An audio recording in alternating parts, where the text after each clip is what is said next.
पशुवैद्यकीय दवाखाना अहमदपूर येथून एक धक्कादायक बातमी समोर आली आहे। विषारी औषध खाल्लेली शेळी हगदळ येथील शेळी पालक व्यावसायिकाने शासकीय पशुवैद्यकीय दवाखाना अहमदपूर येथे इलाजासाठी दाखल केली असता इलाज करूनही ती मरणार आहे असे दिसून आल्यास सदर शेळी मालकाने मांस विक्री करणाऱ्या व्यावसायिकांना फोन करून बोलावून घेतले व विषबाधित शेळीची विक्री केली। धक्कादायक बाब अशी की सदर मरणासन्न शेळी दवाखान्यातच मरण्या अगोदर व्यावसायिकाने कापली। दवाखान्याचे कर्मचारी यांनी त्यांना विरोध का केला नाही ही गंभीर बाब आहे। सदर विषबाधित शेळी मटन मार्केटमध्ये विक्रीसाठी नेऊन मटन खाणाऱ्यांच्या जीवाची पर्वा न करता ती खुलेआम विकली गेली। विश्वासाने मटन खाणाऱ्या शौकीनांसाठी बाजारात विषबाधित शेळ्या, विषबाधित मेंढ्या चावलेल्या बोलले जात आहे। बकरे कमी, शेळ्या मेंढ्या जास्त विकत असतात।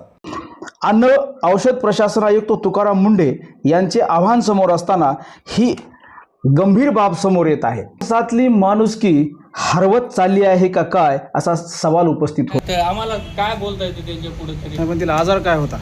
ते विष खाल्ली होती, मराली होती, ते म्हणले साहेब आम्हाला विकून टाकायचे।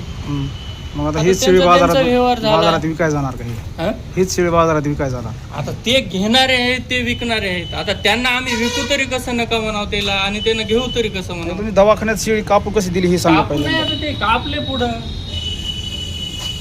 ते घेऊन जा। तुमचा विषय आता असं होतात, आम्हाला अशी परेशानी होते। त्यांना बोला काय ते। पशुवैद्यकीय दवाखाना अहमदपूर येथील भोंगळ कारभार थांबणार का? वरिष्ठ अधिकारी या प्रकरणावर काय निर्णय घेणार? नगर परिषद आणि पोलीस प्रशासन याबाबत काय कारवाई करणार? या बाबींकडे सर्वांचे लक्ष लागून आहे।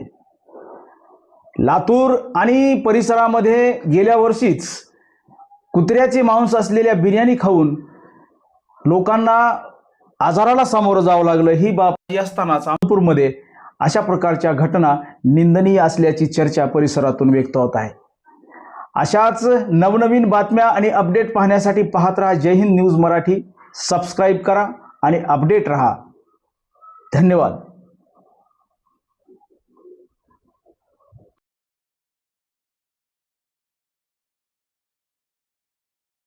जय हिंद न्यूज मराठी।